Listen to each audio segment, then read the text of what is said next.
अभी हम लोग इस चैप्टर का अगला पार्ट शुरू करने जा रहे हैं विच इज रेडिएशन। ठीक है, चलो शुरू करने से पहले हम लोग इस पर थोड़ा सा डिस्कस कर लेते हैं। What is radiation? आप लोग अपने अपने हिसाब से बताओ मुझे कि आपके हिसाब से रेडिएशन क्या है। हाथ रेस करो, जो समझ में आता है वो बोलो। Okay, alpha emission of alpha beta gamma particle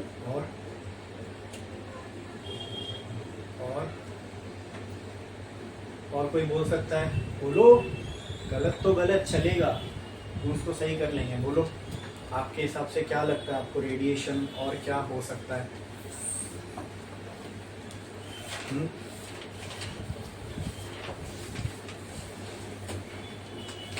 जो आपने बताया ना वो एमिशन को रेडियो एक्टिविटी बोलते हैं, वो भी पढ़ेंगे हम लोग आगे। ठीक है, चलो मैं आपको ये समझाता हूँ पहले तो कि रेडिएशन क्या है। छोटी क्लासेस में आपने मोड ऑफ हीट ट्रांसफर पढ़े। अगर हीट को एक जगह से दूसरी जगह ट्रांसफर होना है तो उसके 3 तरीके हैं। एक तो कंडक्शन से हो सकता है, एक कन्वेक्शन से हो सकता है, और जो तीसरा फॉर्म है हीट का ट्रांसफर होने का, that is radiation. That is radiation. तो radiation is nothing but just transfer of heat.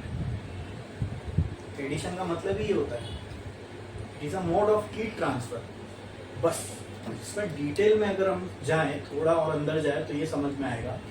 जब कंडक्शन से हीट ट्रांसफर होती है तो वहां पे मीडियम का होना जरूरी है, और बहुत से केस में वहां पे जो मीडियम होता है that is solid. That is solid. Convection में जब हीट ट्रांसफर होती है तो वहां पर भी मीडियम का होना जरूरी है, एंड इस केस में जो मीडियम्स होते हैं दैट आर फ्लूइड्स।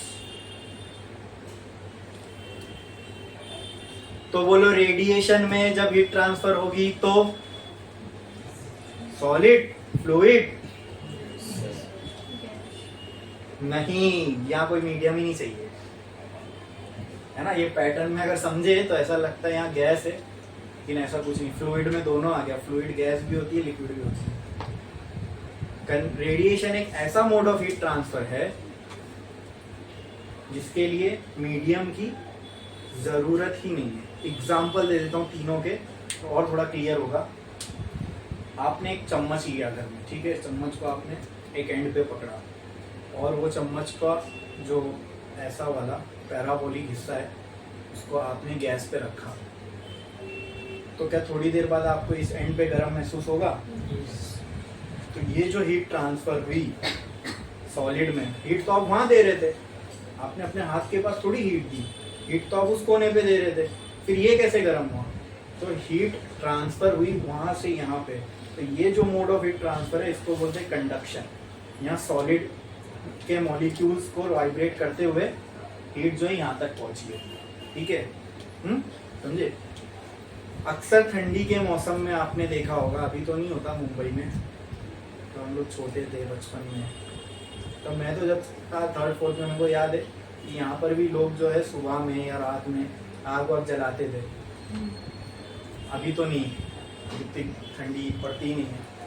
अक्सर अभी ये गांव में भी होता है कि लोग जो है आग जलाते हैं, या फिर अभी भी अभी शौरमा की गाड़ियाँ लगी हुई है ना, यहाँ पर कभी आप शौरमा लेने खड़े हो बाजू में तो एकदम गरम गरम भाप लगती है, या कहीं पे आग जल रही है उसके पास से गुजरो तो एक भाप मारती है ना गरम। तो आपके और आग के बीच में कोई फिजिकल कांटेक्ट तो है ही नहीं, फिर भी हीट आप तक पहुंची। हीट, उस आग की जो हीट है आप तक पहुंची, वो एयर के through I. Air is a fluid, बराबर। तो यहाँ पे जो मीडियम था वो कोई सॉलिड था क्या? नहीं, बीच में एयर एक मीडियम की तरह एक्ट किया, वहां से आप तक हीट पहुंची। तो ये मोड ऑफ हीट ट्रांसफर को हम बोलते हैं कन्वेक्शन। क्या बोलते हैं? कन्वेक्शन। क्या बोलते हैं? कन्वेक्शन। ठीक है, तो ये तो समझ में आता है कि सर कुछ तो होना चाहिए जो हीट को वहां से अपने तक लेके आए, तो वहां एयर मॉलिक्यूल ने लेके आया अपने तक हीट। ठीक है, अब मुझे बताओ, अर्थ गर्म होता है? बाहर निकलते हो तो गर्मी होती है, क्या पड़ती है वो जो अरे धूप पड़ती है ना भाई, तो धूप कहाँ से आ रही है? सन से। ठीक है, अर्थ के ऊपर थोड़ा जाओगे तो एटमॉस्फेयर है, एक पॉइंट के बाद वो भी खत्म हो जाता है, एटमॉस्फेयर की जो लेयर है वो खत्म होगी। जहां सन है और अर्थ है, क्या इनके बीच में एयर है? एयर है, एयर की लेयर सिर्फ अर्थ के कुछ ऊपर तक ही है, उसके बाद तो है ही नहीं। तो जहां सन है और अर्थ है, क्या हीट जो अर्थ पे आ रही है सन से ही आ रही है? तो पक्की बात है, ये हमको मालूम है, अर्थ पे जो हीट आ रही है सन से आ रही है। ठीक है, बट सन और अर्थ के बीच में तो कोई फिजिकल मीडियम है ही नहीं, कोई लोखंड का टुकड़ा लगा हुआ है नहीं, या एयर भी नहीं है वहां, तो वैक्यूम है, कोई पार्टिकल वहां है ही नहीं जो हीट को लेके आए अर्थ तक। मतलब there is no medium for heat to transfer it from sun to earth. है क्या कोई? कुछ भी नहीं है बीच में। फिर लेकिन सन से तो गर्मी आ रही है अर्थ पे, आ रही है क्या नहीं आ रही है? आ रही है ना। कैसे? कैसे? हाँ, रेडिएशन तो एमिट करता है, ठीक है, लेकिन वो रेडिएशन क्या है? वो ऐसी रेडिएशन मतलब क्या? क्या कन्वेक्शन में दिख नहीं रहा था, हीट हम तक आ रही है, लेकिन उसको हमने समझे कि एयर के थ्रू आ रही है। तुम बोल रहे हो ठीक है सन से रेडिएशन आ रही है, मतलब रेडिएशन क्या है? क्या कुछ तो होगी ना रेडिएशन, मतलब इसको समझे कैसे? Very good. सन से जो अर्थ पे ये जो हीट का ट्रांसफर हो रहा है, इसको हम बोल सकते हैं कि ये क्या हीट तो ट्रांसफर हो रही है, पक्का ये चीज, ये एकदम कोई डाउट नहीं है इसके अंदर, ये रियलिटी है। हाँ, कि सन से अर्थ पे हीट आ रही है, और ये भी पक्की बात है कि सन और अर्थ के बीच में कोई मीडियम नहीं है, but there the heat is getting transfer from sun to earth without a medium. तो जहां मीडियम नहीं हो फिर भी हीट ट्रांसफर हो रही हो, ऐसे मोड ऑफ हीट ट्रांसफर को क्या बोलते हैं? रेडिएशन का भी एग्जांपल समझ में आ गया? अरे बोलो, क्लियर है? हाँ, अब ये समझो कि रेडिएशन में, रेडिएशन मतलब क्या? रेडिएशन के फॉर्म में जब हीट ट्रांसफर होती है, मतलब सन से इलेक्ट्रोमैग्नेटिक वेव्स निकलती है, वो इलेक्ट्रोमैग्नेटिक वेव्स अर्थ तक पहुंचती है, और उसके थ्रू ये हीट का ट्रांसफर होता है इन the form of electromagnetic waves. तो फिर मैं ये भी बोल सकता हूं कि इलेक्ट्रोमैग्नेटिक वेव को भी मीडियम की जरूरत नहीं है। अरे भाई, जब सन से अर्थ पे इलेक्ट्रोमैग्नेटिक वेव के फॉर्म में हीट आ रही है, ठीक है, इसी को रेडिएशन बोलते हैं। आप बोल रहे ना रेडिएशन आती है, तो मैंने आपसे फिर क्या पूछा? रेडिएशन का मतलब, रेडिएशन का मतलब इसी को बोलते हैं रेडिएशन, इलेक्ट्रोमैग्नेटिक वेव्स, यही होती है रेडिएशन। इनको मीडियम की जरूरत नहीं है, तो अच्छी बात, नहीं तो इलेक्ट्रोमैग्नेटिक वेव्स को ट्रैवल करने के लिए मीडियम की जरूरत नहीं है। तो वेव के रेडिएशन में हीट का ट्रांसफर होना, इसका मतलब क्या? वेव्स के फॉर्म में हीट ट्रांसफर होती है, और वो वेव कौन सी होगी? क्योंकि वेव के भी भाई कई टाइप होते हैं, sound wave, mechanical wave, transverse wave, longitudinal wave, ठीक है, क्लियर है, मैटर वेव, बहुत सारे वेव के टाइप है। तो रेडिएशन में जो वेव होती है उस वेव को क्या बोलते हैं? वो मिक्सचर है इलेक्ट्रिक और मैग्नेटिक फील्ड का, इसलिए उसको हम इलेक्ट्रोमैग्नेटिक वेव बोलते हैं। और ये इलेक्ट्रोमैग्नेटिक वेव की भी एक प्रॉपर्टी है कि इसको मीडियम की जरूरत नहीं पड़ती। हाँ भाई, ये बात अब सेंस बना रही है, इलेक्ट्रोमैग्नेटिक वेव है, इसको भी मीडियम की जरूरत नहीं है, सन से अर्थ पे हीट को ट्रांसफर कराना है तो इलेक्ट्रोमैग्नेटिक वेव के फॉर्म में ही हो रही होगी, क्योंकि एक ही ऐसी वेव है जिसको मीडियम की जरूरत नहीं पड़ती, वो कौन सी है? Electromagnetic wave. तो सन से जो अर्थ पे हीट आ रही होगी in the form of electromagnetic waves आ रही होगी। तो आया समझ में? इन्हीं को रेडिएशन बोलते हैं। आई बात समझ में? और ये इलेक्ट्रोमैग्नेटिक वेव जो है, इनकी अलग अलग वेवलेंथ होती है। क्या होती है? वेवलेंथ। 4000 से 8000 एंगस्ट्रॉम तक जो वेवलेंथ होती है, ये हम देख सकते हैं, 4000 के पहले वाली जो इलेक्ट्रोमैग्नेटिक वेव्स है उसको आप देख नहीं सकते। 8000 के बाद वाली जो इलेक्ट्रोमैग्नेटिक वेव है उसको आप देख नहीं सकते। 4000 से पहले वाली इलेक्ट्रोमैग्नेटिक वेव को अल्ट्रावायलेट बोलते हैं। 8000 के बाद वाली इलेक्ट्रोमैग्नेटिक वेव को इंफ्रारेड बोलते हैं। ठीक है, हाँ, अल्ट्रावायलेट और इंफ्रारेड, समझे? क्लियर है? हाँ। फिर इनके ऊपर होती है एक्स रेज, फिर गामा रेज, फिर नीचे नीचे जाओगे तो इंफ्रारेड के बाद होती है माइक्रोवेव, फिर रेडियो वेव। ये सारे ही इलेक्ट्रोमैग्नेटिक वेव्स है, दिखती नहीं है, और इनको ट्रैवल करने के लिए मीडियम की भी जरूरत नहीं है। हाँ, लेकिन ये अपने इनकी खास बात है कि अपने अंदर एनर्जी को लेके जा सकती है, एनर्जी को ट्रांसफर करा सकते हैं, और हीट एक फॉर्म ऑफ एनर्जी ही तो है। तो सन से अर्थ पे जो एनर्जी आ रही है इसके फॉर्म में आ रही है, वेव के फॉर्म। ठीक है, इन्हीं को क्या बोलते हैं? रेडिएशन। तो क्या मैं बोल सकता हूँ? Radiation is a mode of heat transfer in which heat is transferred from one place to another without any medium. या फिर सिंपल और इजी बोलना है तो ये तो एग्जाम के लिए, अगर जगह ज्यादा भरनी है तो, और अगर सिंपल रखना है तो इसको radiation is a mode of heat transfer which does not require any medium. ठीक है, क्लियर है? समझ में आई है? रेडिएशन पे क्लैरिटी मिली। रेडिएशन सुनते हैं, लेकिन रेडिएशन का एक वेग पिक्चर है हमारे दिमाग में। रेडिएशन का मतलब क्या? तो रेडिएशन हम वो समझते हैं, जैसे इन्होंने कहा कि कहीं कहीं पे कोई एटॉमिक चीज फटी, उसमें से कुछ निकल रहा है, वो रेडिएशन है। ठीक है, उसको उसका एक नाम है, उसको रेडियो एक्टिविटी बोलते हैं। क्या बोलते हैं? Radio activity. आई बात समझ में? और रेडिएशन को अगर हमको एकदम सही तरीके से डिफाइन करना हो तो रेडिएशन क्या है? एक मोड है हीट ट्रांसफर का। क्या है?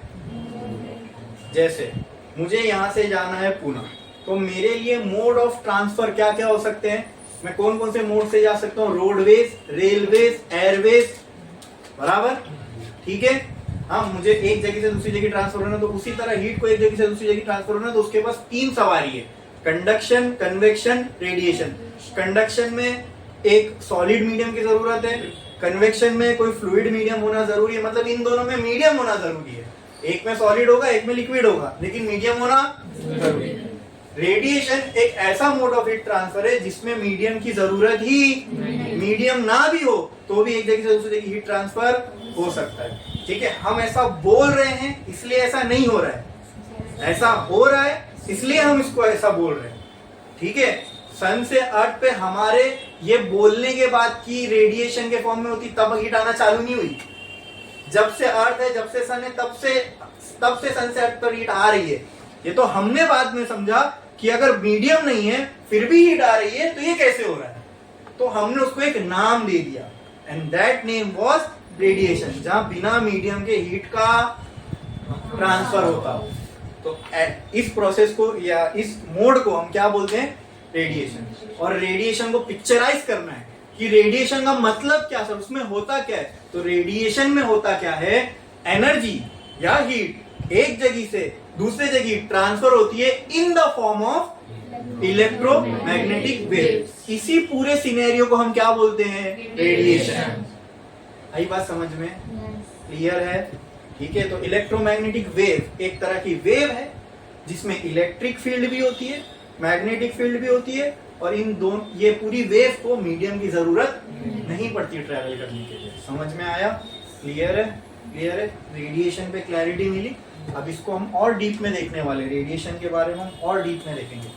और एक चीज मैंने आपको बताया, ये जो रेडिएशन होती है, मतलब रेडिएशन के फॉर्म में अगर हीट ट्रांसफर हो रही है, मतलब अंदर क्या हो रहा है? इलेक्ट्रोमैग्नेटिक वेव एक जगह से दूसरी जगह जा रही है। क्या बोलते हैं उसको? इलेक्ट्रोमैग्नेटिक वेव, शॉर्ट फॉर्म में ईएम वेव भी बोलते हैं इसको। ठीक है, एंट्रेंस में ये अपने आप में एक पूरा चैप्टर, अरे 11th में तो था आपको ईएम वेव्स। ठीक है, हाँ, तो वहां पे पता नहीं आपने पढ़े क्या नहीं, लेकिन बहुत मजेदार चीज है इलेक्ट्रोमैग्नेटिक वेव। जिसने अगर इसको समझ लिया ना, तो इसके समझने से आपको मॉडर्न फिजिक्स अच्छे से समझ में आएगा। ठीक है, semiconductor, atom, molecule and nuclei, ये सारी चीजें आपको बहुत अच्छी समझने में बहुत आसानी होगी, और बहुत बहुत इंटरेस्टिंग टॉपिक है। दुनिया की वर्किंग समझ में आती है इससे। हमारे आसपास जो हो रहा है उसमें इलेक्ट्रोमैग्नेटिक वेव का बहुत बड़ा रोल है, बहुत बड़ा रोल है। ठीक है, तो ये ऐसी वेव है जिनको जरूरत नहीं पड़ती। ठीक है, किसकी, मीडियम की। और इनका एक पूरा स्पेक्ट्रम होता है। स्पेक्ट्रम का मतलब जीरो से लेके, जीरो तो नहीं बोल सकता हूँ, मतलब बहुत छोट, जीरो से लेके मान लो 100 एंगस्ट्रॉम तक की जो रेज होती है उनको गामा बोलते हैं। गामा रेज है सारी इलेक्ट्रोमैग्नेटिक, लेकिन हमने क्या कर दिया, इतने से इतने वेवलेंथ वाले को एक नाम दे दिए, फिर 100 से मान लो 4000 वाली को एक नाम दे दिए, 4000 से 8000 वाली को एक नाम दे दिए। सारे इलेक्ट्रोमैग्नेटिक वेव्स हैं, लेकिन वेवलेंथ के हिसाब से हमने सबको अलग अलग, gamma rays, X rays, ultraviolet rays, visible light, फिर इंफ्रारेड, फिर माइक्रोवेव, फिर रेडियो वेव। तो ईएम वेव चैप्टर के अंदर है ना, ये सारी वेव्स लिखी हुई है, और कौन सी वेव कहां से कहां की रेंज में होती है वो भी लिखा हुआ है। मतलब कहां से कहां तक की वेवलेंथ को एक्सरे बोलते हैं, कहां से कहां तक की वेवलेंथ को अल्ट्रावायलेट बोलते हैं, कहां से कहां तक की वेव को विजिबल लाइट बोलते हैं। ये जो लाइट हमको दिख रही है ना अभी, जो हम बात कर रहे हैं एक दूसरे से, इसकी वेवलेंथ 4000 से 8000 के बीच में ही हुई, एंगस्ट्रॉम। ठीक है, ठीक है। इसके बाद वाली भी हम नहीं देख सकते, और 4000 के पहली वाली भी हम, they are not visible to human eye. समझे, समझे, क्लियर है। फिर उसमें आप और डिटेल में जाऊंगा तो बहुत सारी चीजें समझने के लिए, वेवलेंथ के साथ एनर्जी का क्या रिलेशन है, का जितनी कम वेवलेंथ होगी उतनी ज्यादा एनर्जी होगी। फिर उसके बाद कितनी एक वेवलेंथ में अपने अपने एनर्जी, तो वो पूरा अपने को आगे पढ़ना है। Wave optics, dual nature, atom, molecule, nucleus, semiconductor, उसमें सब है, भर भर के पूरा इलेक्ट्रोमैग्नेटिक वेव का बहुत अच्छा सा उसके अंदर काम है। ठीक है, तो अभी फिलहाल हम लोगों को बेसिक में इतना ही समझना है, रेडिएशन क्या है और उसके अंदर होता क्या है। तो रेडिएशन क्या है, it is a mode of heat transfer which does not require medium. अरे सर फिर होता कैसे अगर मीडियम नहीं है तो होता है ऐसे कि रेडिएशन में हो रहा क्या होता है, इलेक्ट्रोमैग्नेटिक वेव के फॉर्म में हीट एक जगह से दूसरी जगह ट्रांसफर हो रही होती है। Heat is a form of energy, और इलेक्ट्रोमैग्नेटिक वेव वही करती है, एनर्जी को ट्रांसफर। समझे, क्लियर, समझ में आया? तो एक लाइन छोड़ो, स्टार डालो और लिखो रेडिएशन। रेडिएशन, रेडिएशन इसका डेफिनेशन बोल रहा हूं वो लिखो। रेडिएशन इसका डेफिनेशन बोल रहा हूं, लिखो। It is a mode of heat transfer, it is a mode of heat transfer, it is a mode of heat transfer which does not requires any medium, which does not requires any medium.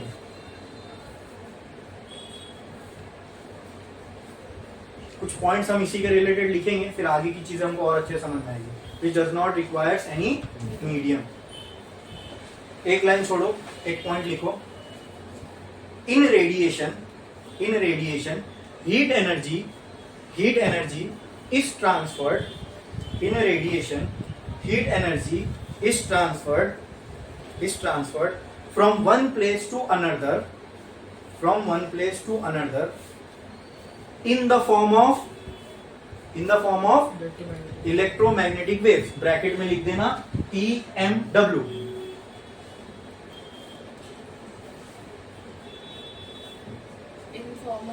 Electromagnetic waves, और bracket में क्या लिखोगे, E.M.W।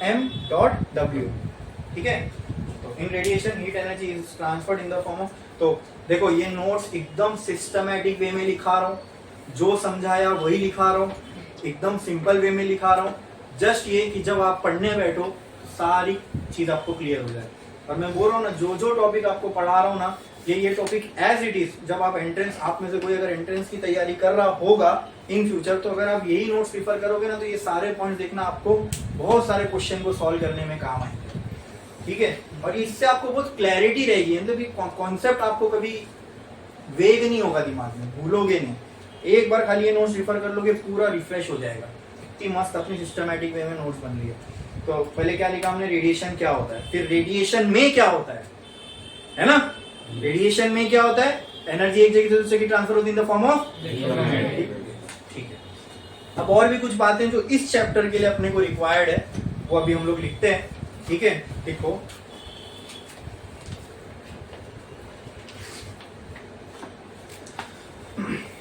All body, next point लिखना, all body emits radiation at all temperature. अरे वाह, ये तो बहुत नई बात बोल दी है सर ने। All body radiates, emits radiation at all temperature. सुनो, अगर मैं ये बोल दूं ना ऑल बॉडी रेडिएट्स, इसका मतलब उसमें से रेडिएशन निकल रही है। उसी को बोलने का दूसरा तरीका है एमिट रेडिएशन, यानी रेडिएशन निकल रही है, और रेडिएट्स बोलो उसका मतलब भी ये रेडिएशन निकल रही है। तो क्या लिखा अभी हमने, all body emits radiation at all temperature. ठीक है, अब ये समझो, अब ये समझो, दुनिया में जो कुछ आपको दिख रहा है, जो कुछ, सब रेडिएशन एमिट कर रहा है। आपकी बॉडी कर रही है, मेरी बॉडी कर रही है, एसी कर रही है, कांच कर रही है, लाइट कर रही है, पंखे का ये जो तार है ये कर रहा है, समझे? ये स्क्रू जो लगा हुआ ये कर रहा है। हर बॉडी हर टेम्परेचर पे रेडिएशन एमिट करती है, मतलब हम में से भी इलेक्ट्रोमैग्नेटिक वेव्स निकल रही है। अब इसका थोड़ा सा फील दो, अरे सर ऐसा कैसा, ये तो समझ ही नहीं आ रहा है, कुछ हजम नहीं हो रहा है। आप एसी बंद कर दो, फैन बंद कर दो, इस रूम में लोगों को जमा कर दो, गर्म होगा? What is the explanation for that? मतलब हाँ, energy, heat is a form of energy. तो हीट कहीं से तो आ रही है, अगर यहाँ गर्मी हो रही है तो हवा गर्म हो रही है यहाँ की, इसलिए तुमको गर्मी फील हो रही है। तो हवा को गर्म किसने किया? तुम्हारी बॉडी से जो हीट रेडिएट हुई उसने, समझे? हाँ, अगर मैं इसको समझने के लिए अगर मैं आपको एग्जांपल दूं तो ये उसका एग्जांपल सही बैठता है ना, कि हर बॉडी हीट रेडिएट करती है। ये कैसे बोल सकते सर? तो अभी हम में से भी कुछ ना कुछ रेडिएट हो रही, पता नहीं कितने लैम्डा की निकल रही है, दिख नहीं रही है ना, तो हो सकता है 4000 के कम वेवलेंथ वाली निकल रही होगी, अल्ट्रावायलेट निकल रही होगी, या इंफ्रारेड निकल रही होगी, पता नहीं, समझे? हाँ, ये बोर्ड एमिट कर रहा है, ये लिखा हुआ ये यहाँ ये एमिट कर रहा है, दिखेगा नहीं तुम्हें। अब उसमें और डीप में जाओ ना तो आपको समझ में आएगा कि ये अगर तुमको कलर क्या दिख रहा है, ब्लैक, ये तुमको ब्लैक, इसका कलर नहीं है, ये तुमको दिख रहा है ब्लैक, क्यों मालूम? वेवलेंथ के हिसाब से कलर डिसाइड होता है। देखो, विजिबल लाइट जो है मैंने बताया कहां से कहां तक होती है, 4000 एंगस्ट्रॉम से लेके, अच्छा तो ये नहीं समझना 3999 दिखेगी नहीं, मतलब जैसी ये एक कम हुआ दिखना बंद और जैसी ये एक बड़ा दिखना, ये एक रेंज है समझने के लिए, राउंड फिगर, ठीक है? डिम होती गायब हो गई, समझे? ऐसा नहीं कि जैसी ये 4399 होगा आप दिखना भाई, ऐसा नहीं होता। लेकिन हम समझते, पढ़ने के लिए हमको राउंड फिगर में चीजें समझ में अच्छे से आती, ठीक है? इतने से इतने रेंज तक का जो लैम्बडा होगा ये तुमको दिखेगा। अब इतने लैम्बडा में क्या कौन कौन सी लाइट आती है? VIBGYOR, violet, indigo blue, green, yellow, orange, red. अब तुमको ये फील देता हूँ, देखना कितना मस्त समझ में आएगा, ऐसा लगेगा अरे वाह क्या घुसा दिमाग में, समझो। जैसे जैसे ऊपर मैंने बताया गामा रेज होती है, एक्स रेज होती है, फिर अल्ट्रावायलेट होती है, फिर इसके बाद होती है इंफ्रारेड, उसके बाद माइक्रोवेव, उसके बाद रेडियो वेव। अब थोड़ा समझना, जैसे जैसे हम ऊपर से नीचे की तरफ आते हैं ना, लैम्बडा ऊपर एनर्जी ज्यादा है, यहाँ इनके पास एनर्जी ज्यादा है तो इनका लैम्बडा कम होगा, इनके पास एनर्जी कम है तो इनका लैम्बडा, मतलब ऊपर से जब हम नीचे आ रहे हैं तो लैम्बडा इंक्रीज हो रहा है। क्या हो रहा है? इंक्रीज हो रहा है, समझे? बोलो क्लियर है?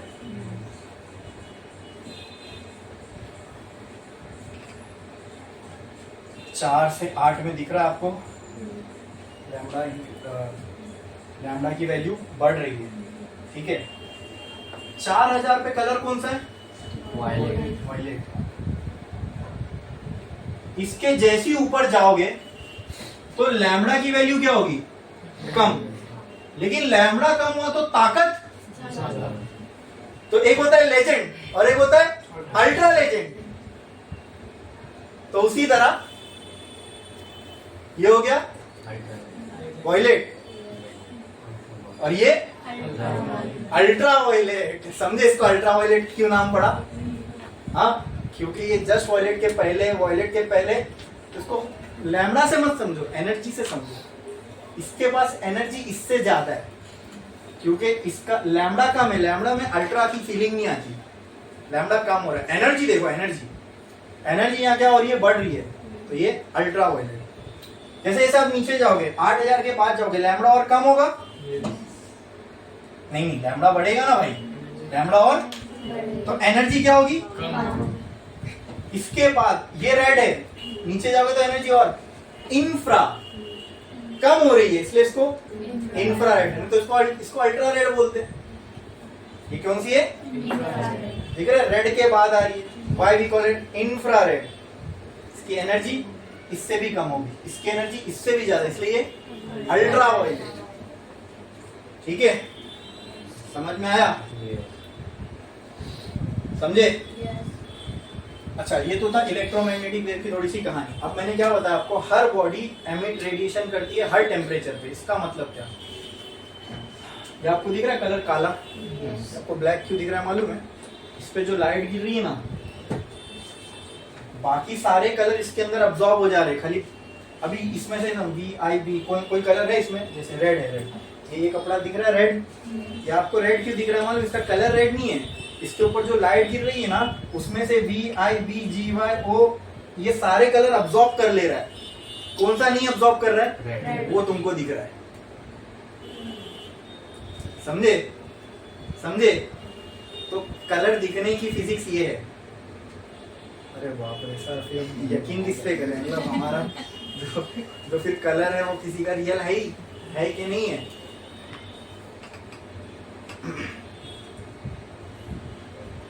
अब एग्जांपल लो, स्पेस में जाओ, वहां कुछ अब्सॉर्ब करने है ही नहीं, तो तुमको कुछ दिखता ही नहीं। इसका मतलब ये नहीं कि वहां कलर नहीं है। हाँ, अभी कोई चीज तुमको यहाँ व्हाइट दिख रही है, तो ये व्हाइट क्यों दिख रही है? क्योंकि इस पे सारी ये व्हाइट लाइट में से सारे कलर इस पे जा रहे हैं, इसने सब एब्सॉर्ब कर लिया। जो नहीं कर रहा है वो तुमको दिख रहा है। समझे? हाँ, तो all bodies emit radiations eight all temperature. अगर फिजिक्स को ज्यादा डीप में समझने जाओगे ना, तो दिमाग विचलित हो जाएगा, तुमको रियलिटी पे से तुम्हारा भरोसा उठ जाएगा। तुमको ये समझ नहीं आएगा क्या रियल है और किस पे यकीन करूं और किस पे। अभी तो डुअल नेचर नहीं पढ़े हो मैटर का, तो वो पढ़ोगे तो और एकदम ऐसा लगने लगेगा, अरे मतलब एग्जिस्टेंस पे से भरोसा उठ जाएगा तुम्हारा कि कौन सी एग्जिस्ट करती है, कौन सी नहीं करती है, क्या रियलिटी है क्या नहीं है, क्या हम लोग क्या है। और इसी सवाल के पीछे तो इंसान लगा हुआ है ना। पहले हमने आसपास की चीजों को ऑब्जर्व किया, इसके बाद हम सब एटॉमिक लेवल पे चले गए, इलेक्ट्रॉन, प्रोटॉन। जब एटम को हमने समझने की कोशिश की, हमको लगा अरे हमने तो अपनी बनावट को समझ लिया, सब चीज किससे बनी है? एटम से। तो तुमने एटम को समझ लिया, एटम में इतने इलेक्ट्रॉन होते, कोई चीज की property because of atom, electrons या फिर प्रोटॉन चेंज होती है। देखो, number of proton change, element change. अभी कुछ दिन पहले की मैं कहीं पढ़ रहा था, साइंटिस्ट ने लीड से सोना बना दिया। अब मुझे तो पीरियोडिक टेबल याद नहीं है, लेकिन जहां तक मेरी समझ है कि लीड में नंबर ऑफ प्रोटॉन ज्यादा होते हैं और गोल्ड में कम होते हैं। तो उन्होंने एक्सपेरिमेंटली क्या किया कि लीड के न्यूक्लियस में से कुछ प्रोटॉन निकाल दिए। अब एग्जांपल दे रहा हूँ, मुझे एग्जैक्ट मालूम नहीं कितने प्रोटॉन होते कितने नहीं, लेकिन मान लो अगर लीड में 10 प्रोटॉन और गोल्ड में 8 है, लीड से 2 प्रोटॉन निकाल दो, तो अब वो न्यूक्लियस किसके जैसा हो गया? वो जैसा नहीं हो गया, वो गोल्ड ही हो गया, क्योंकि नेचर ने 8 न्यूक्लियस, एग्जांपल दे रहा हूँ मैं, ये नहीं बोल रहा हूँ गोल्ड में 8 होते, मैं समझा रहा हूँ कि नेचर ने अगर गोल्ड को 8 दिया है, तो अगर इसमें से 2 निकाल दो तो वो न्यूक्लियस किसका बन गया? तो मतलब आप गोल्ड, लीड को गोल्ड बना सकते हो, बस बीच में से अंदर से क्या निकाल दो? उतने प्रोटॉन निकाल दो। ओहो, मतलब हमने तो चीजों की फंडामेंटल मतलब क्वालिटीज को समझ लिया। यानी अब तो हम कुछ भी कर सकते हैं, वुड को प्लास्टिक बना सकते हैं, प्लास्टिक को लोखंड बना सकते हैं। क्या करना है? खाली बीच से न्यूक्लियस ही तो, जितने न्यूक्लियस चाहिए डाल दो, जितने से ये निकाल लो, जितने प्रोटॉन चाहिए। लेकिन वो भी फिर वो करना बहुत मुश्किल है, क्योंकि प्रोटॉन कहाँ होता है? न्यूक्लियस में, और अंदर वो बहुत ही स्ट्रॉन्ग फोर्स से जुड़ा हुआ है, ठीक है, और उसको निकालना बहुत मुश्किल है।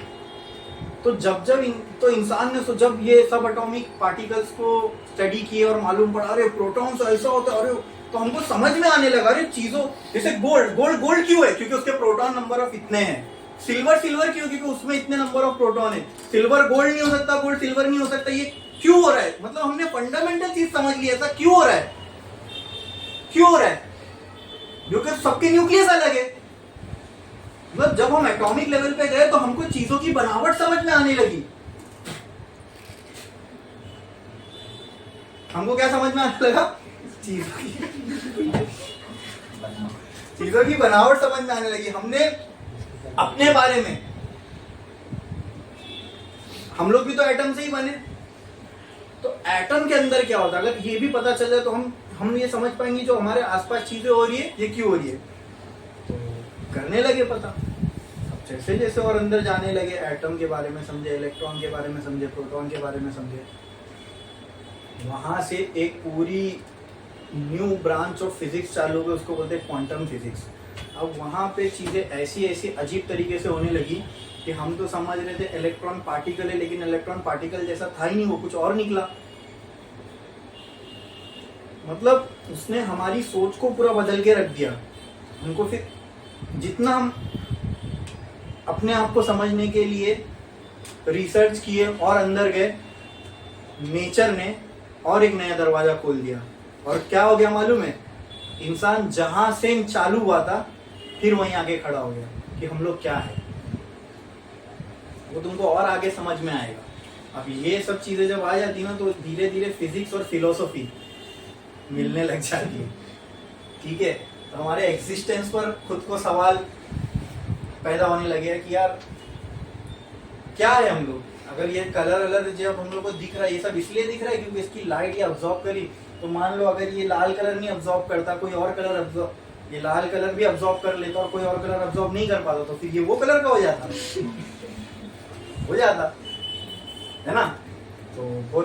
तो फिजिक्स को अगर बहुत डीप में समझने जाओगे ना, तो मैंने बोला ना एग्जिस्टेंस पर से भरोसा उठ जाएगा। कुछ दिन तो तुमको फिर उस डिप्रेशन से बाहर निकलने लगेंगे कि मैं हूँ कि नहीं, रियलिटी क्या है ऐसा। ठीक है, तो खैर अभी तो फिलहाल बस हमने शुरुआत की है, उतने तो अंदर हमको जाना भी नहीं है। ठीक है,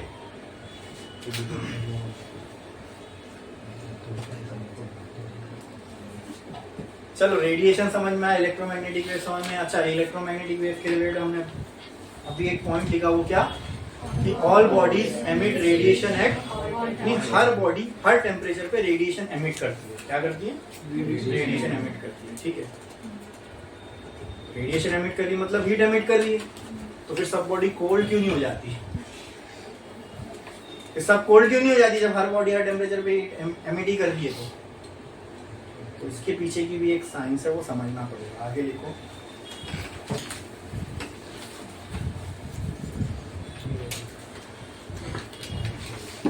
नेक्स्ट पॉइंट लिखो, all body absorb heat radiation falling on it at all temperature. At all body absorb heat radiation falling on it at all temperature. At all temperature. At all temperature. अब दोस्तों मेरे को ये बताओ, हमने पहले क्या पॉइंट लिखा था? सारी बॉडी हीट अब्सॉर्ब करती है एट ऑल टेम्परेचर। नहीं, पहले क्या लिखा था?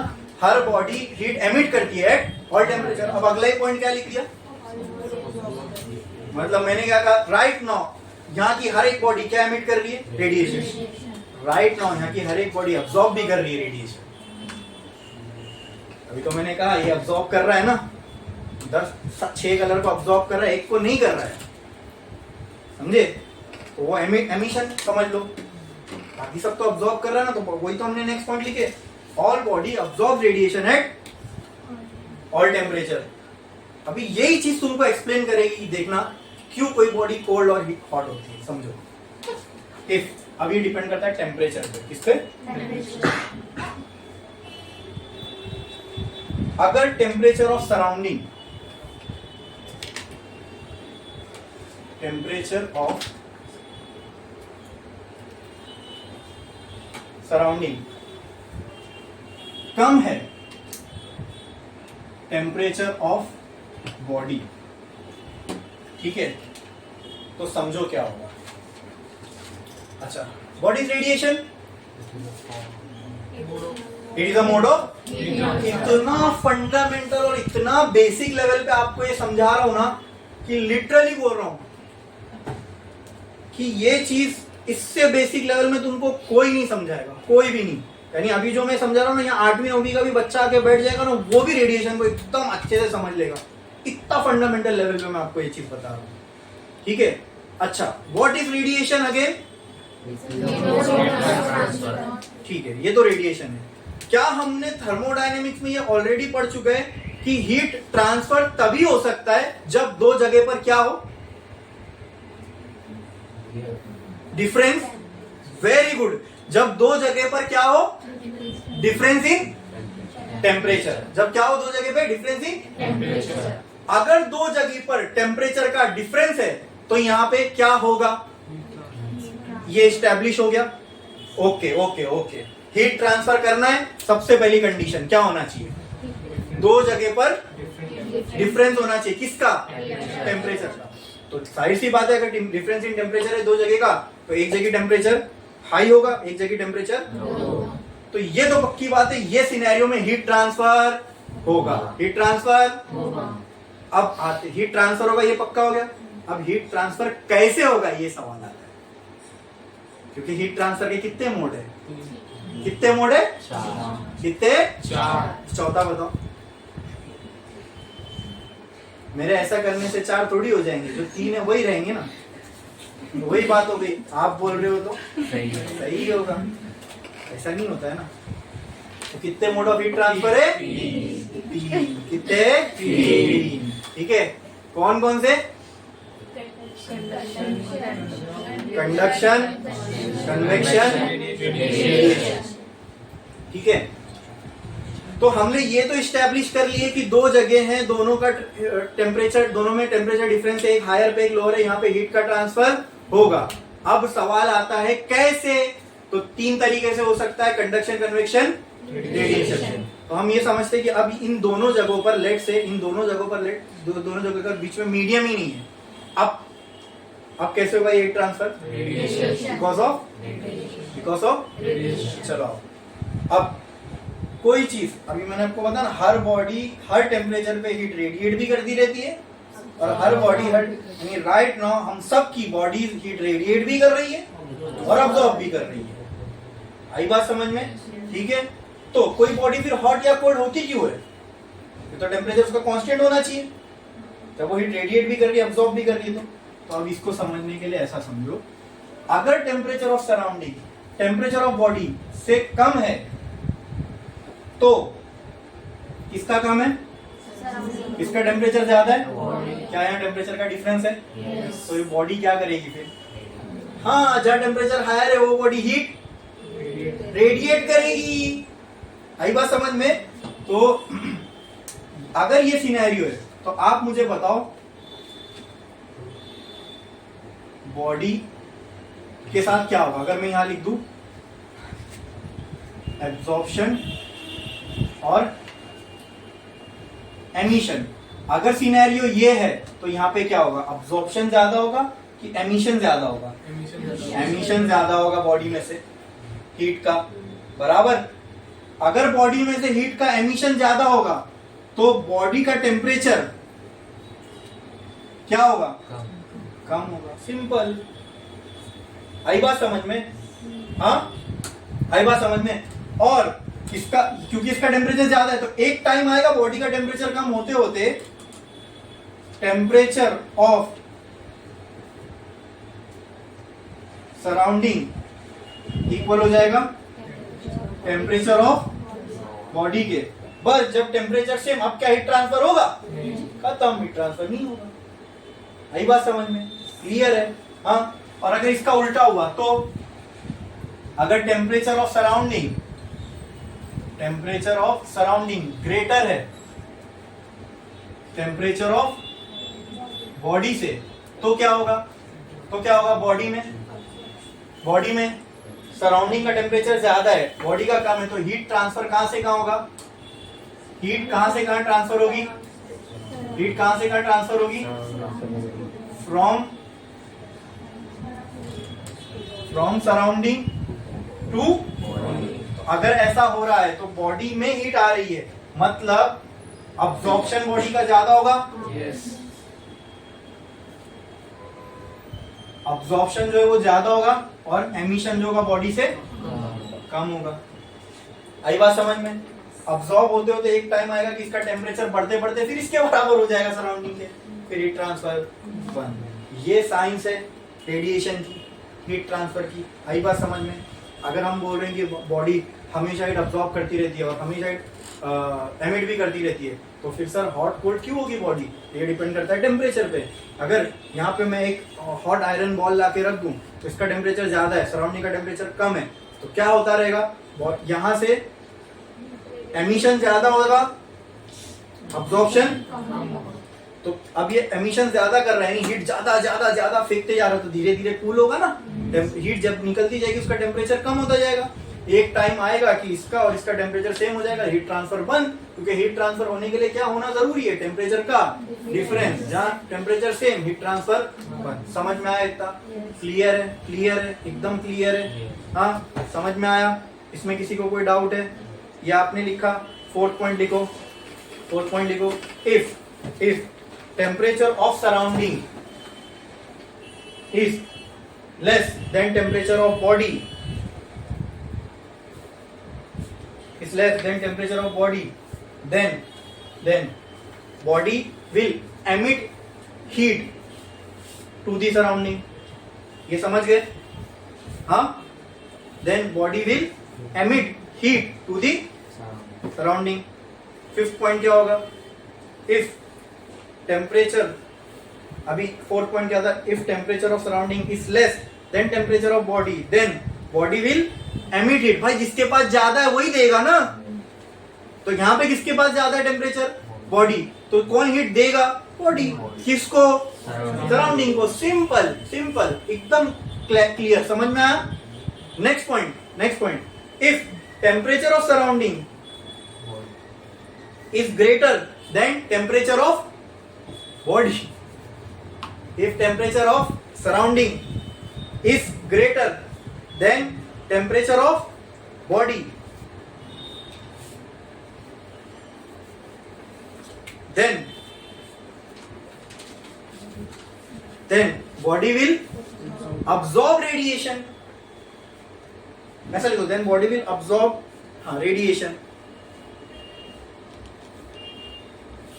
from surrounding. Simple. समझे? क्लियर है? इतना क्लियर है? ये समझ में आया रिगार्डिंग रेडिएशन? ठीक है, तो चलो अब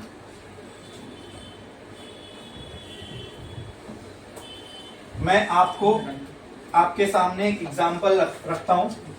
अच्छा, अगर हम किसी बॉडी पे रेडिएशन डाल रहे हैं तो उस रेडिएशन के साथ क्या क्या होगा, आओ वो देखते हैं। मान लो ये एक बॉडी है, ठीक है, इसके ऊपर हम रेडिएशन डाल रहे हैं। रेडिएशन डाल रहे हैं मतलब इलेक्ट्रोमैग्नेटिक वेव से इसको एक्सपोज कर दिए, यानी इसको एक इलेक्ट्रोमैग्नेटिक वेव के सामने रख दिए, तो क्या होगा?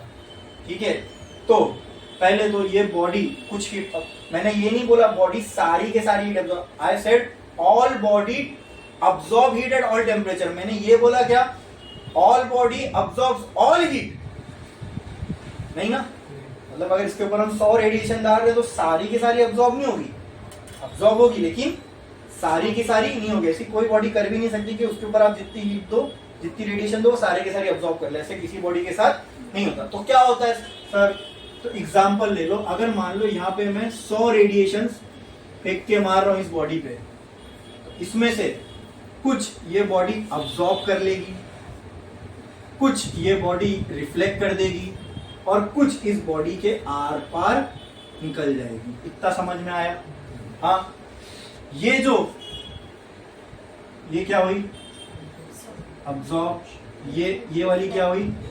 रिफ्लेक्ट। और ये क्या हुई? इसको बोलते हैं ट्रांसमिट। क्या हो गई? ट्रांसमिट, यानी आर पार निकल गई। बोलो क्लियर है? बोलो क्लियर है?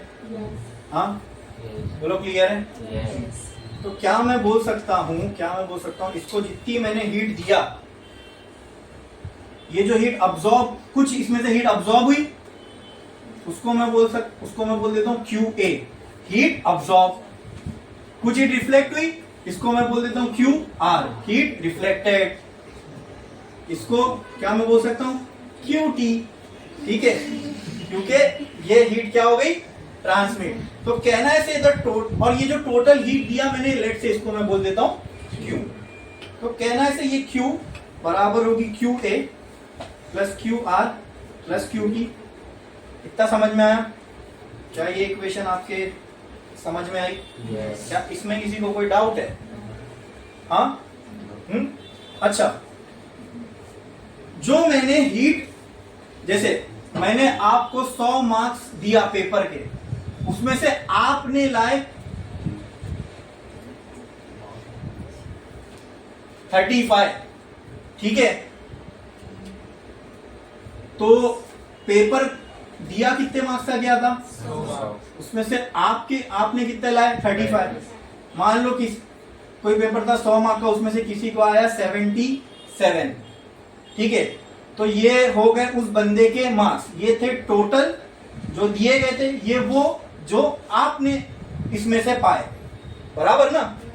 तो यहां मैं बोल सकता हूं ये Q टोटल हीट है, और ये QA वो है जो इसने पाया बॉडी में, मतलब इतना अब्जॉर्प्शन में चला गया। समझ में आया? इसमें मैं ये बोल सकता हूं 33 100 में से ये चले गए, ये मिल गए कितने में से? तो ये अगर टोटल हीट है Q, उसमें से QA क्या हो गई? अब्सॉर्ब। तो इस रेशियो को हमने एक नाम दे दिया, उसको बोलते हैं Q, टोटल हीट Q, उसमें से कुछ अमाउंट क्या हो गई?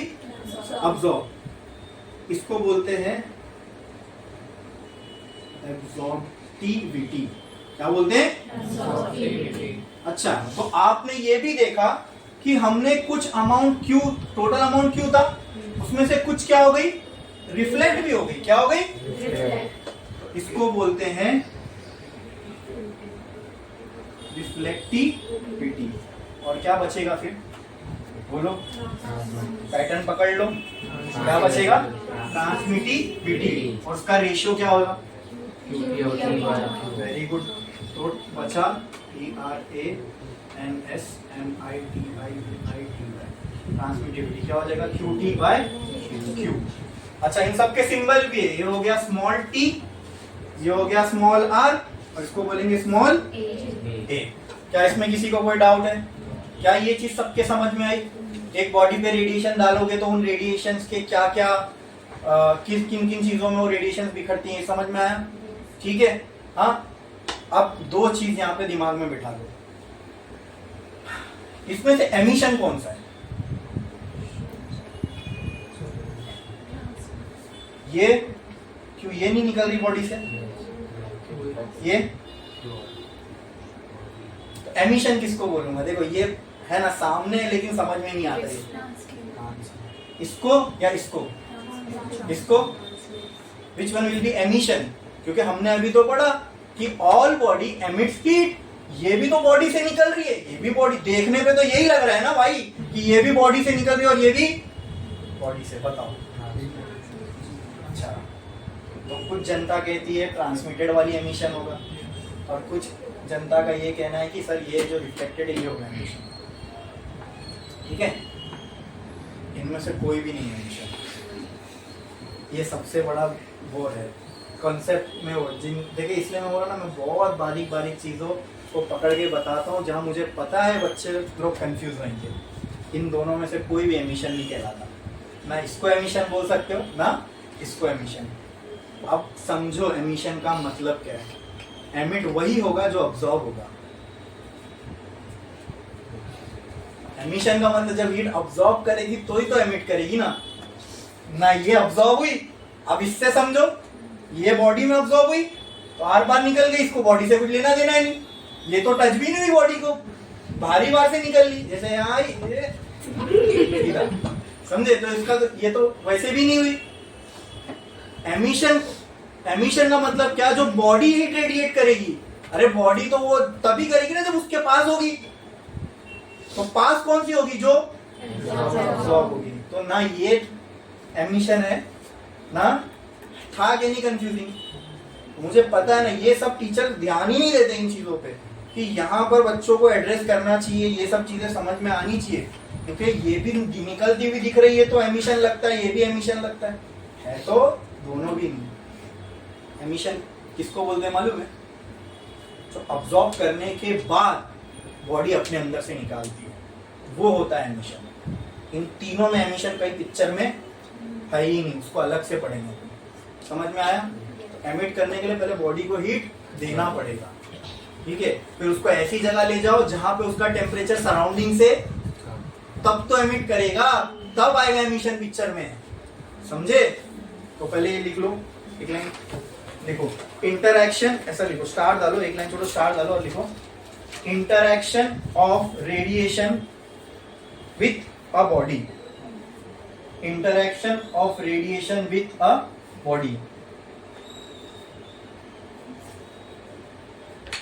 ये डायग्राम बना लो, ये डायग्राम बना लो, ये मैं बना के दिया हूं आपको, ये जो इसके अंदर मैंने आपको नेमिंग दिया हूं ताकि आपको समझ में आए जब आप सेल्फ स्टडी करो तो, ठीक है? करो जल्दी करो।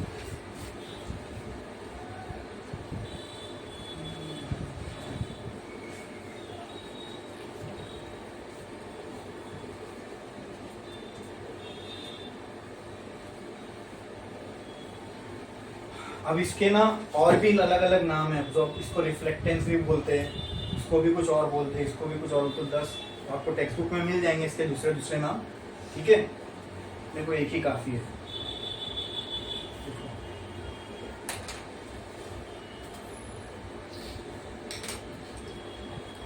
खाली डायग्राम बनाओ तो, ठीक है?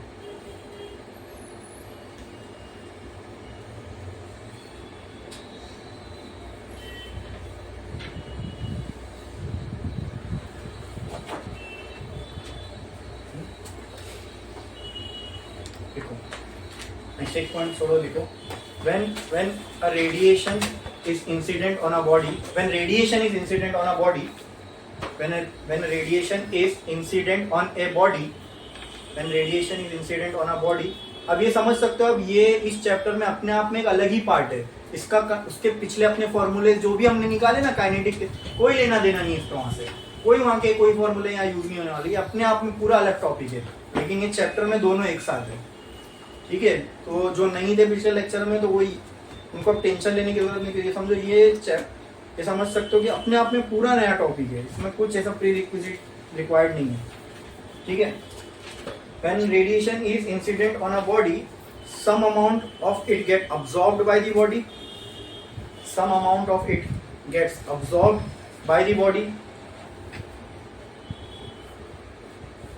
some of it gets reflected, some amount of it gets absorbed by the body, some of it gets reflected, some of it gets reflected, and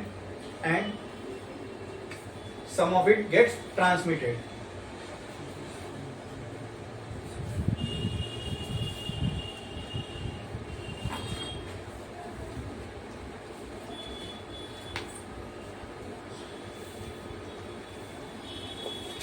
ऐसा कर दो, when a radiation is incident on a body, ठीक है? Bracket में लिखना capital Q, body के बाजू में ब्रैकेट डालो, छोटा सा लिखो capital Q, some amount of it get absorb, bracket में लिखो क्यू सफिक्स ए, फिर by the body, some of it gets reflected, लिखो Q R, some of it gets transmitted, Q T, ठीक है? एक लाइन छोड़ लिखो, therefore Q is equal to, ये पूरा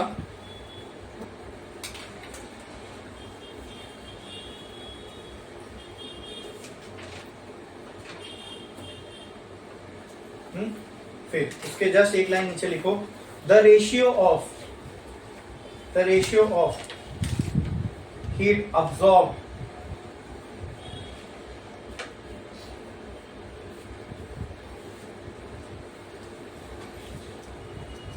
to heat incident, the ratio of heat absorbed to heat incident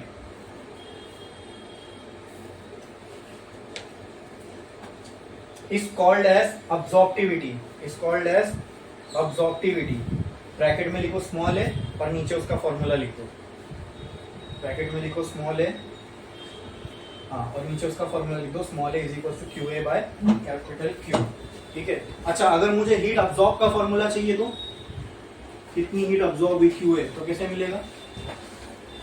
A into Q. ठीक है, नीचे लिखो। कितनी हीट रिफ्लेक्ट हुई वो पता करना है तो आर इंटू क्यू। कितनी हीट ट्रांसमिट हुई वो पता करना है तो टी इंटू क्यू।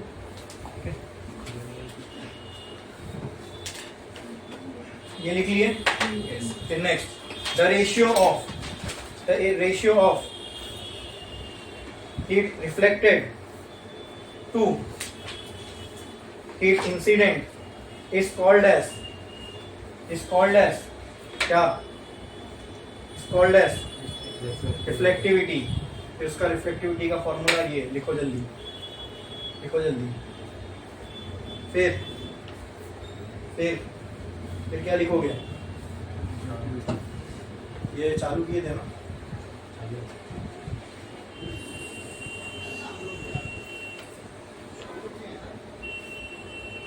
लिखे द रेशियो ऑफ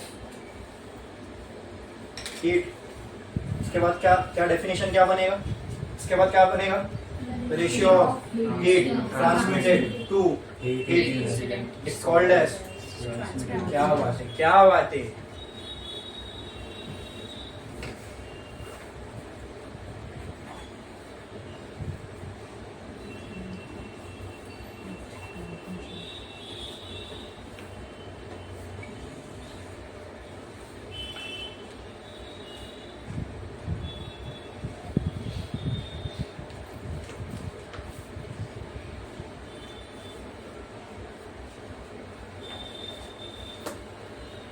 हो गया लिख के? अच्छा, अब ये सारे होने के बाद अब हम आते हैं एमिशन पे। ठीक है, हमको अब ये समझ में आया कि एमिशन किसको बोलते हैं। एमिशन वो रेडिएशन होगा जो बॉडी अपने अंदर से एमिट करेगी। अपने अंदर से कब एमिट करेगी? जब वो अब्सॉर्ब करेगी। आई बात समझ में? क्लियर है? इतना समझ में आया? बोलो, इसमें किसी को कोई डाउट है? अच्छा, तो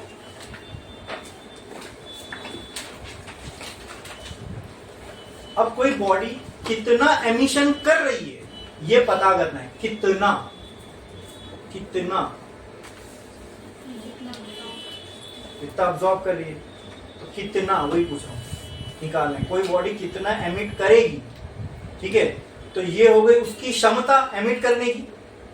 कोई बॉडी अपने अंदर से कितना रेडिएशन एमिट कर रही है, ये हो गई उसकी क्षमता रेडिएशन एमिट करने की, उसकी ताकत रेडिएशन एमिट करने की, उसकी पावर रेडिएशन एमिट करने की। मान लो कोई एक बॉडी है, ठीक है, एग्जांपल लो, उसने अपने अंदर लेट से 100 रेडिएशन, उसके ऊपर 1000 रेडिएशन गिर रही थी, जिसमें से उसने 100 अब्सॉर्ब की। कितनी अब्सॉर्ब की? 100 अब्सॉर्ब की। और लेट से उसने 70 एमिट कर दी। क्या एमिट कर दी? 70 एमिट कर दी। मैंने ये नहीं कहा body transmit radiation at, body emits radiation at all temperature. क्या मैंने ये बोला? Body emits all radiation at all temperature. जितनी अब्सॉर्ब की उसमें से ही हाँ, ये जितनी ज्यादा अब्सॉर्ब करेगी उतनी ज्यादा। मैं ये कभी नहीं बोल रहा कि जितनी अब्सॉर्ब करेगी उतनी एमिट करेगी। जितनी, एग्जाम्पल 2 बॉडी ले लेते हैं, इस पे 1000 रेडिएशन डाला, इस पे 1000 रेडिएशन डाला, ठीक है, इसने 500 अब्सॉर्ब की, इसने 200 अब्सॉर्ब की। हर 100 रेडिएशन पे 70 निकल सकता है बाहर। अगर मैं ये एग्जांपल लेके चलूं तो यहां से कितना निकलेगा? 350, क्योंकि हर 100 पे 70 रेडिएशन बाहर निकल सकती है। यहां कितने निकलेगा? 140। मैंने क्या कहा अच्छा ये क्यों हुआ? क्योंकि यहाँ पे यहाँ पे एमिशन ज्यादा क्यों हो रहा है? क्योंकि ज्यादा अब्सॉर्ब हो रहा है। यहाँ एमिशन कम क्यों हो रहा है? कम अब्सॉर्ब हो रहा है। ये बात समझ में आई? हाँ, क्लियर है? क्लियर है? ऐसा नहीं 100 अब्सॉर्ब किया तो 100 एमिट कर देगा, ये नहीं बोल रहा हूँ मैं, ठीक है? ये नहीं बोल रहा हूँ मैं। क्या बोल रहा हूँ, जितना ज्यादा बॉडी अब्सॉर्ब करेगी उतना ज्यादा बॉडी एमिट करेगी। तो अब इसका मतलब ये नहीं समझना कि इसने 500 अब्सॉर्ब किया तो ये 500 एमिट करेगा, ये 200 किया तो 200 ही एमिट करेगा, नहीं। ये 500 अब्सॉर्ब किया ना तो 500 के हिसाब से ये इसका एमिशन इससे ज्यादा। क्यों? इसका अब्सॉर्प्शन ज्यादा है भाई। आई बात समझ में?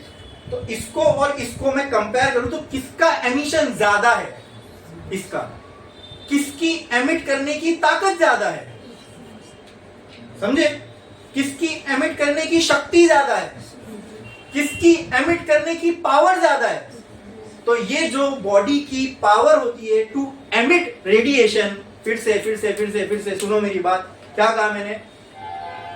ये जो एबिलिटी है बॉडी या फिर ये जो पावर है बॉडी की to emit radiation is called as emissive power. क्या बोलते हैं इसको? क्या बोलते हैं इसको? क्या बोलते हैं इसको? ऐसे तो बुक्स में ये कैपिटल ई लिखी रहती है, लेकिन आपके टेक्स्ट बुक में ये आर से रिप्रेजेंट किया हुआ है। ठीक है? ठीक है, मैं ई लेके चलता हूँ। एमिसिव पावर को ई अच्छा लगता है। ठीक है, आई बात समझ में? आपके टेक्स्ट बुक में वो आर से रिप्रेजेंट किया गया। तो कंफ्यूजन कुछ होएगा क्या? हाँ, कुछ नहीं। समझ में आ? अपन ई लेके चलेंगे। बोलो क्लियर है? What is emissive power? The ability of a body to emit radiation, इसी को बोलते हैं एमिसिव पावर। एमिशन कितना ज्यादा होगा? जितना अब्सॉर्ब करेगी उतना ज्यादा बॉडी एमिट करेगी। बोलो इतना क्लियर है? अच्छा, तो सर ये एमिशन डिपेंड किस पे करता है? तो एक चीज तो समझ में, एब्जॉर्प्शन पे। किस पे? ठीक है, तो एक काम करते हैं, हमने एक बॉडी को हीट कर दिया और यहाँ लाके रख दिया। एक बॉडी थी, मान लो एक स्फीयर गोला है, उसको हमने हीट कर दिया अच्छे का सराउंडिंग से हायर टेम्परेचर पे, और यहाँ लेके आके रख दिया। यहाँ लेके आके रख दिया। तो इसमें से क्या हीट रेडिएट होगी? इसमें से क्या हीट रेडिएट होगी? बाहर निकलेगी। तो इसमें से जो हीट निकलेगी, क्या मैं बोल सकता हूँ वो हीट डिपेंड करेगी इसकी एरिया पे? देखो, अगर छोटी बॉडी है, उसका सरफेस एरिया छोटा है, तो उसमें से जो निकलने वाली हीट है वो भी कम होगी। अगर मैंने एक बड़ा गोला लेके आ गया तो वो हीट भी ज्यादा अब्सॉर्ब करेगी ना। ज्यादा अब्सॉर्ब करेगी तो क्या एरिया पे ये चीज डिपेंड कर रही है? तो क्या मैं बोल सकता हूँ इससे निकलने वाली हीट डायरेक्टली प्रोपोर्शनल है एरिया से? बोलो बोलो, समझा कि नहीं समझा? अच्छा, अब इसको मैंने यहाँ लाके रख दिया और मैंने टाइमर लगाया, और टाइमर लगाया मैंने 5 मिनट का। मान लो सराउंडिंग का टेम्परेचर था 100 और ये इसका टेम्परेचर है 1000।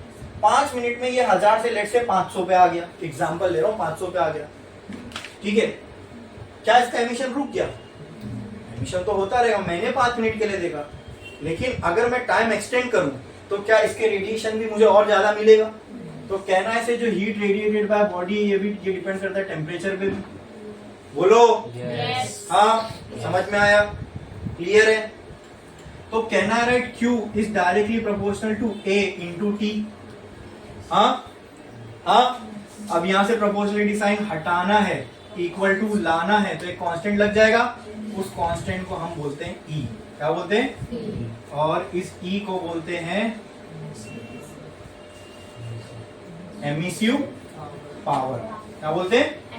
पावर। तो एमिसिव पावर का अगर मुझे फॉर्मूला निकालना है तो क्या हो जाएगा? Q by T। अब मैं आपको ये अपने पढ़े हो नहीं पढ़े हो पता नहीं, Q होती है energy, heat is a form of energy. जब भी एनर्जी पर यूनिट टाइम ये रिलेशन आपको कहीं दिखे, इट मींस पावर। इसी को पावर बोलते हैं। एनर्जी पर यूनिट टाइम को ही तो क्या ये एनर्जी है? गैस के डिनोमिनेटर में टाइम है, तो ये क्या हो गई? इसलिए इसका नाम पड़ा एमिसिव पावर। समझे? समझे? और यहाँ पे क्या आ रहा है? और क्या आएगा नीचे? इंटू के। क्या आएगा? के। समझ में आया? तो ये जो E है यहाँ पे, इसको क्या बोलते हैं? Emissive power. क्या मैं इसको बोल सकता हूँ ये वो पावर है जो रेडिएट हो गई? एमिट होना मतलब निकलना, मतलब ये रेडिएट हो गई। तो इसी को पावर रेडिएटेड भी बोलते हैं। क्या बोलते हैं? Power radiated.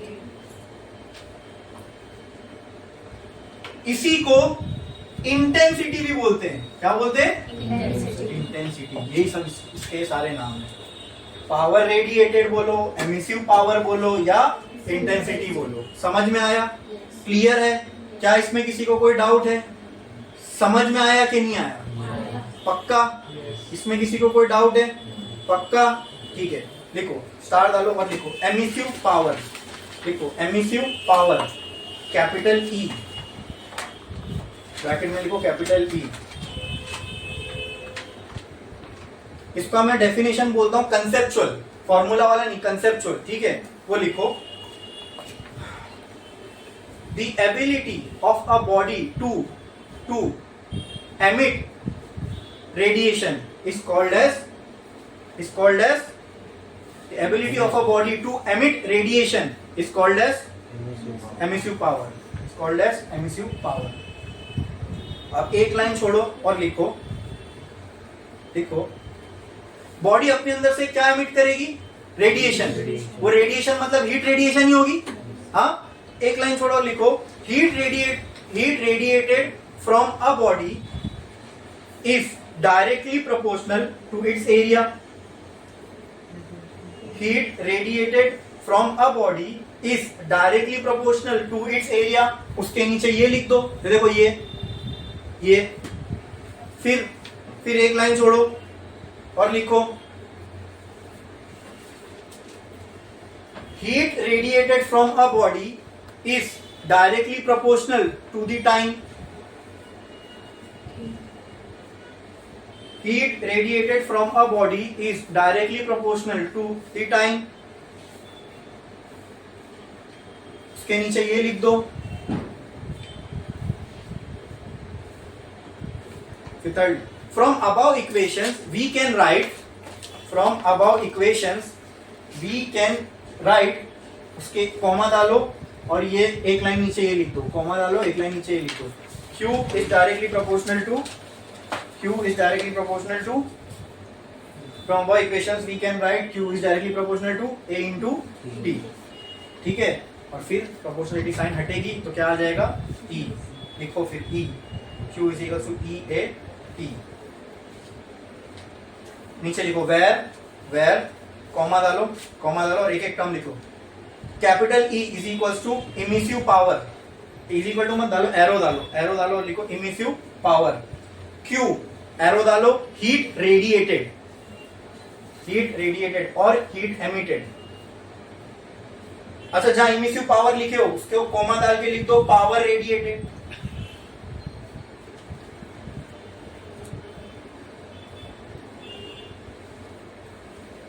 और कॉमा डाल के इंटेंसिटी। ठीक है, a surface area of body और टी टाइम टेकन। टी क्या आएगा? Time taken. टी क्या होगा? Time taken.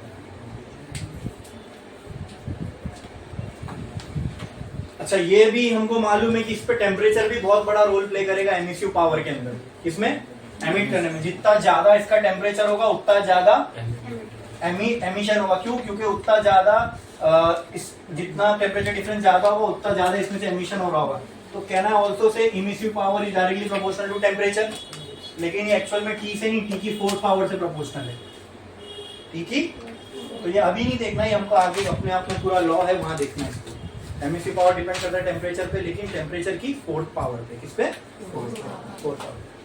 अच्छा, तो मैंने अभी कहा कि आप किसी बॉडी पे अगर हीट रेडिएशंस डालो तो उस हीट रेडिएशंस के साथ क्या होता है? कुछ होती है अब्सॉर्ब, कुछ होती है रिफ्लेक्ट और कुछ होती है ट्रांसमिट। दुनिया में ऐसी कोई बॉडी नहीं बनी जो सारी की सारी हीट को अब्सॉर्ब कर ले जितनी उस पर डाली जाए। ऐसी बॉडी दुनिया में बनी ही नहीं कि जो सारी के सारी हीट रेडिएशंस को अब्सॉर्ब कर ले जो उसके ऊपर इंसिडेंट की जाए। ऐसी बॉडी दुनिया में बनी।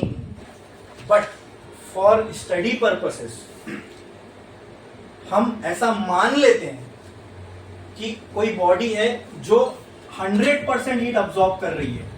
मतलब अगर इसके ऊपर लेट से 100 रेडिएशंस आ रहे हैं तो सारे के सारे 100 इसमें क्या हो जाएंगे, मतलब यहाँ पे Q will be equal to QA।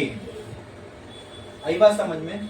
हाँ, QR यहाँ पे क्या हो जाएगा 0, QT यहाँ पे क्या हो जाएगा 0। ऐसा रियल में ऐसा हो ही नहीं सकता। तो ये बॉडी क्या हो गई, आइडियल। क्या हो गई?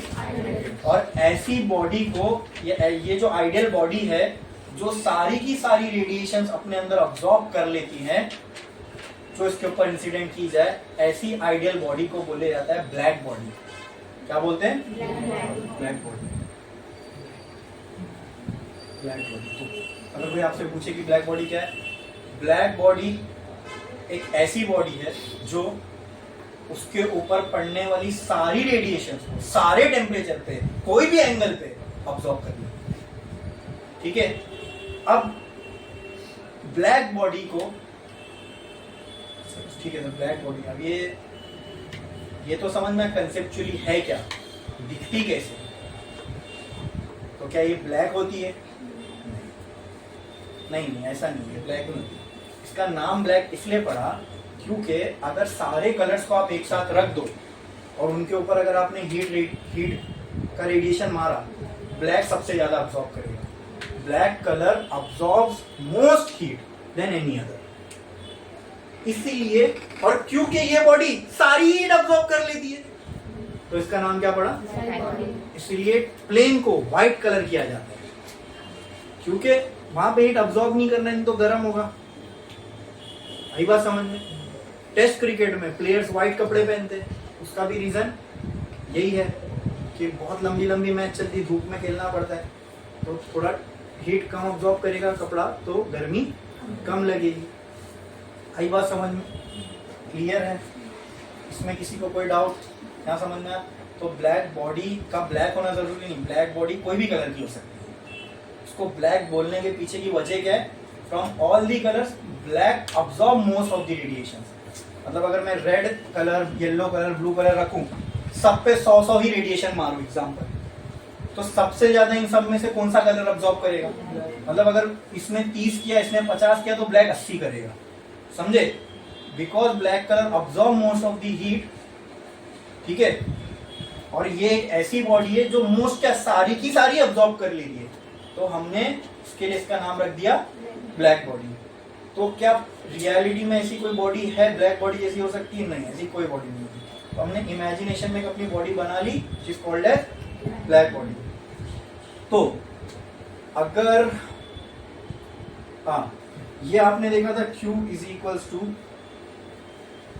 QA plus QR plus QT, बराबर बराबर। अगर इन सबको मैं Q से डिवाइड कर दूं तो क्या आएगा? Q upon Q, QA by Q plus QR by Q plus QT by, ये क्या हो जाएगा? और ये क्या हो जाएगा? A plus R plus T। ये इक्वेशन भी आप लिख लेना। A R प्लस T सब मिला के क्या आता है? मतलब ये सब मिला के 100% 1। ठीक है, आई बात समझ में? For a black body, for a black body, अगर ब्लैक बॉडी रख दूं और उसके ऊपर मैं रेडिएशन मारूं तो कुछ भी रिफ्लेक्ट, कुछ भी ट्रांसमिट, क्यों? क्योंकि सारी की सारी। तो इसके लिए जितनी, देखो क्यू क्या थी? Total heat incident. QA क्या है? जो ऑब्जर्व हुई। अब ब्लैक के केस में तो QA और Q बराबर है, देयरफॉर A की वैल्यू क्या आएगी? 1 आएगी ना। समझा कि नहीं? ब्लैक बॉडी में जितनी हीट दे रहे हो उतनी ये पूरी की पूरी अब्सॉर्ब कर ले रहा है। उसके हिसाब से भी समझ सकते हो। अगर ये नहीं समझा तो आप ये इक्वेशन से देखो, A plus R plus T for a black body, R equal to T equal to 0। अब ये तीनों मिला के 1 है, तो अगर ये 0 है तो भी A कितना होगा? आप ऐसे समझो कि वैसे समझो, एक ही बात है। ब्लैक बॉडी के लिए कोएफिशिएंट ऑफ अब्सॉर्प्टिविटी क्या होगी? क्योंकि न्यूमरेटर डिनोमिनेटर दोनों ही सेम है, QA और Q बराबर है, जितनी देर है उतनी QA हो रही है। ये Q दिया और ये Q है, सारी की सारी अब्सॉर्ब हो गई। अब्सॉर्प्टिविटी क्या होती है? QA upon Q। यहां पर ये दोनों की वैल्यू सेम है, 100 ये है और ये भी, तो दो ए क्या आ जाएगा? वो नहीं आएगा ना। तो for a black body reflectivity 0 होती है, ट्रांसमिटिविटी 0 होती है, तो ए की वैल्यू क्या हो जाएगी? 1। ए की क्या हो जाएगी? 1। अच्छा, इसने सारी की सारी अब्सॉर्ब किया, अब ये सारी की सारी एमिट कर सकता है?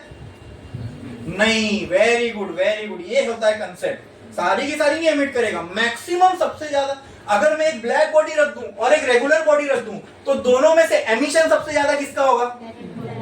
क्यों? बस ये एकदम आपने एकदम ऑन पॉइंट बोले। ये होता है कंसेप्ट की क्लैरिटी। ठीक है, ये नहीं कि ना ये जितना अब्सॉर्ब कर लिया उतना नहीं। अगर एक ब्लैक बॉडी रखूं और एक नॉर्मल बॉडी रखूं, तो हमेशा अब्सॉर्प्शन इसका ज्यादा होगा, इसका तो एमिशन भी। अगर टेम्परेचर सब कुछ सेम है, सब कुछ सेम, फिर भी एमिशन दोनों में से किसका ज्यादा होगा? क्योंकि एक ब्लैक बॉडी नॉर्मल बॉडी से ज्यादा अब्सॉर्ब करेगी, तो एमिशन भी ब्लैक बॉडी का ही ज्यादा होगा। For a given temperature black body will always emit more radiation than a regular body. समझ में आया? या फिर as compare to any other body, ये भी बोल सकते हो। For a given temperature black body emits most radiation than any other body. Clear है? समझ में आया? ब्लैक बॉडी का कॉन्सेप्ट समझ में आया? क्या है समझ में आया? ब्लैक बॉडी एक ऐसी बॉडी है जो सारी की सारी रेडिएशन अब्सॉर्ब कर लेती है which is incident on it at all temperature and at all angles. कोई भी, जैसे मान लो ये रूम लेट से 20 डिग्री पर है, यहाँ एक मैंने ब्लैक बॉडी रखा, यहाँ मैंने एक रेगुलर बॉडी रखा, दोनों बॉडी पे मैंने हजार रेडिएशन मारा। ठीक है, तो इसमें कितनी अब्सॉर्ब होगी? इसमें एनीथिंग लेस देन 1000। ठीक है, लेट से 800। आई बात समझ में? कोई भी और दूसरा टेम्परेचर रख दो, ठीक है, वही सेम रेडिएशन मारूंगा, तो इस पे नंबर ऑफ रेडिएशन कम हो सकती है, लेकिन इसमें उतनी ही रहेगी। अब सारी ब्लैक बॉडी की खासियत है क्या? It absorb all the radiation incident on it. ठीक है, आई बात समझ में? क्लियर है? हाँ, तो लिखो ब्लैक बॉडी, स्टार डालो और लिखो ब्लैक बॉडी।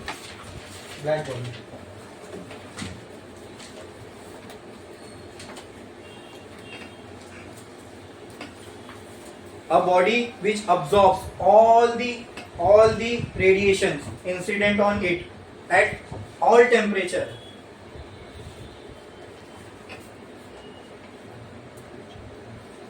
A body, ऐसा लिखो, a body which absorbs all the radiation. A body which absorbs all radiation incident on it at any temperature and at any incident angle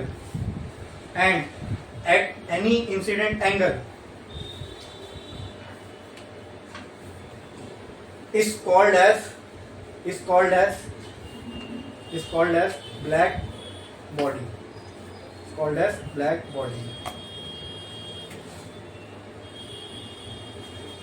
For a black body, नीचे लिखो एक line छोड़ के, for a black body QR equal to 0, QT equal to 0। तो देखो ना इधर, ये रेशियो में, इधर देखो, ये रेशियो में अगर मैं QR 0 पुट कर दूं, ये रेशियो में QT, तो यही बचेगा ना। और ये दोनों भी सेम है, तो या ये दोनों, ये क्या होता है? ए की वैल्यू। ठीक है, QR equal to 0, QT equal to 0, और उसके साइड में लिखो therefore या नीचे लिख दो, therefore for a black body small r equal to 0 and small t is equal to 0। फिर ये लिख दो, यहां से यहां लिख दो जल्दी। हाँ, यहां से यहां तक लिख दो।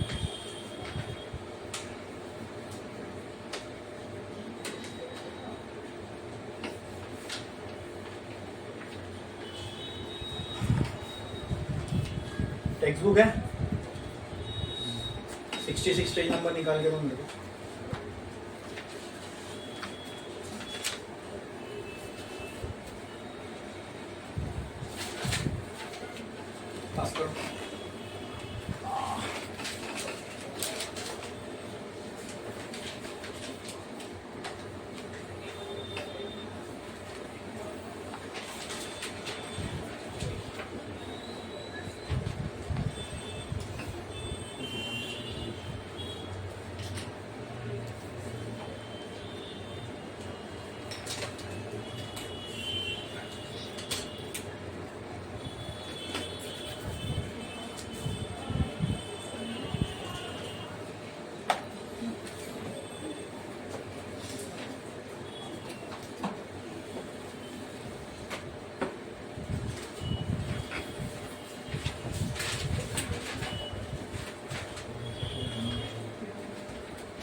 अब रियलिटी में तो ऐसी कोई बॉडी हो नहीं सकती जो 100% उसके ऊपर जितनी हीट डालो सारी की सारी अब्सॉर्ब कर ले। तो हमने एक इमेजिनरी बॉडी बनाई जिसको हम बोलते हैं फेरिस ब्लैक बॉडी। ये एक ब्लैक बॉडी है, इसका नाम है फेरिस ब्लैक बॉडी, ठीक है, ब्लैक बॉडी। अभी कैसे सारी की सारी हीट अब्सॉर्ब करिए, देखो यहाँ पर हमने एक रिंग ली और उसको इस शेप में उसको मैंने बेंड किया। एक मैंने स्ट्रिंग लिया और उसको इस शेप में बेंड किया, इस तरीके से बेंड किया कि अंदर का जो स्पेस है ना इसका ये खाली है, हॉलो है। क्या है? हॉलो। क्यों हॉलो है? ताकि ये जो है इंसुलेटर की तरह एक्ट करे, ना अंदर की हीट को बाहर जाने दे ना बाहर की हीट को अंदर आने दे। तो यहाँ अंदर जो भी टेम्परेचर रहेगा वो कांस्टेंट रहेगा, क्योंकि अगर टेम्परेचर कांस्टेंट नहीं रहा तो इसका मतलब है कांस्टेंटली फिर हीट अब्सॉर्ब और करते रहेगा। आई बात समझ में? बाहर का सरफेस हमने पॉलिश कर दिया, पॉलिश कर दिया इसका मतलब क्या, कोई हीट, एक तो ये स्पेस पहले से इंसुलेटर है, पॉलिश इसलिए कर दिया जो भी हीट आए रिटर्न चली जाए। आई बात समझ में? जहां से हम दे रहे हैं बस वही हीट इसमें अंदर जाना चाहिए और बाहर का कोई भी फैक्टर इस बॉडी को इफेक्ट ना करे। क्लियर है? समझ में आया? ठीक है। फिर अभी हमने यहाँ से एक रेडिएशन मारी इसके ऊपर, मतलब लाइट छोड़ दी। लाइट भी तो एक रेडिएशन ही है ना, हाँ, यहाँ से लाइट या कोई भी हीट का रेडिएशन हमने यहाँ पे छोड़ दिया।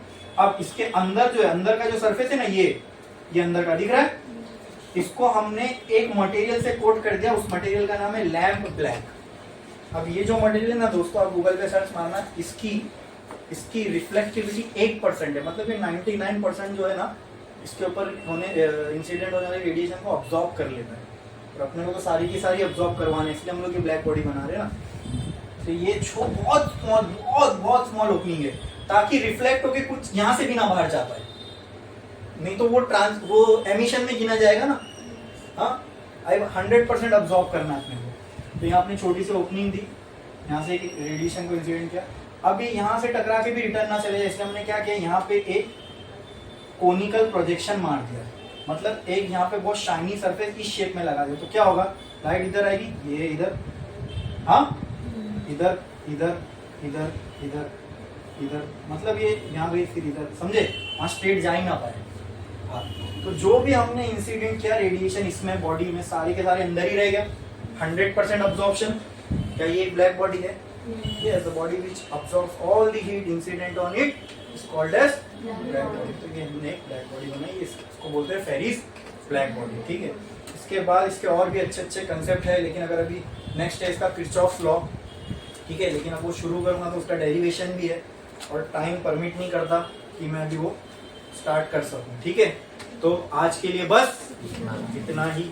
जो भी आज हमने किया सबको अच्छे समझ में आया? yes।